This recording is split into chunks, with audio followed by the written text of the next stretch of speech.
dan itu mulai dari 1 tahun sampai 18 tahun. Setelah nanti 18 tahun, maka di situ anak akan menentukan mana satu warga negara yang akan dipilih.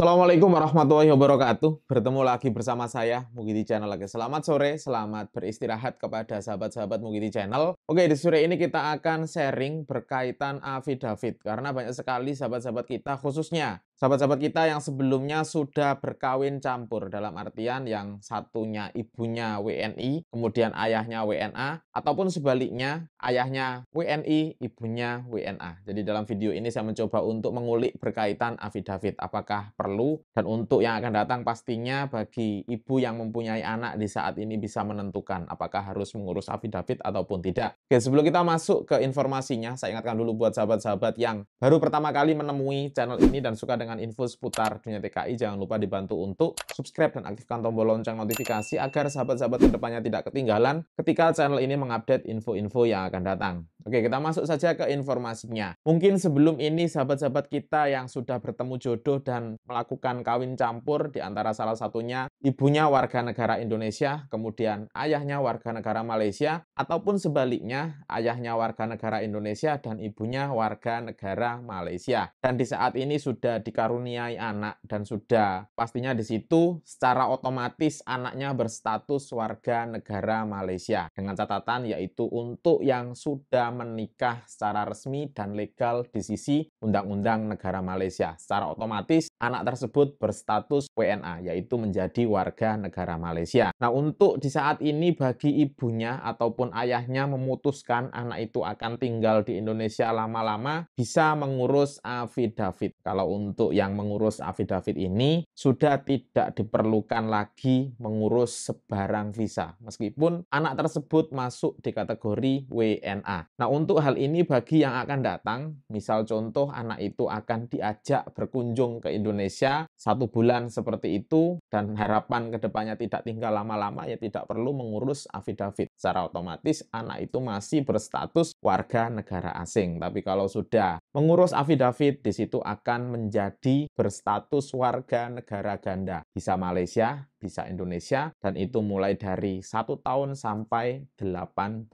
tahun. Setelah nanti 18 tahun, maka di situ anak akan menentukan mana satu warga negara yang akan dipilih. Jadi untuk di tahun 1 sampai ke 18, anak yang hasil dari kawin campur ini, ataupun yang nanti ingin tinggal di Indonesia lama-lama, bisa mengurus affidavit. Seperti itu saja. Kalau untuk yang hanya sekedar ziarah, melancong, maka tidak perlu mengurus. Nanti kan setidaknya pasti akan tinggal di Malaysia. Jadi untuk keputusan ada di tangan sahabat masing-masing. Kalau kedepannya anaknya itu akan tinggal bersama neneknya di Indonesia lama-lama, ya harus dibuatkan affidavit. Kalau hanya sekedar berkunjung ke Indonesia, maka tidak diperlukan lagi untuk mengurus affidavit. Dan untuk pengurusan affidavit ini bisa dilakukan di KBRI ataupun KJRI, pastinya di situ ya harus melengkapi persyaratan-persyaratan yang telah ditentukan. Di antara salah satunya adalah anak yang lahir dari 2 warga negara, ibu Indonesia, ayah Malaysia, ataupun ayah Indonesia, ibu Malaysia. Kemudian yang kedua adalah fotokopi paspor anak dan fotokopi paspor kedua ibu bapak. Itu pun juga nanti disertakan sekali. Kemudian yaitu disertakan sekali dengan sijil pernikahan, sertifikat nikah. Kemudian surat kelahiran, yaitu sijil lahir yang di Malaysia. Kemudian di situ disertakan sekali, yaitu foto 3x4, 4 lembar. Kemudian nanti di situ juga akan mengisi formulir affidavit. Dan untuk proses ini memakan waktu kurang lebih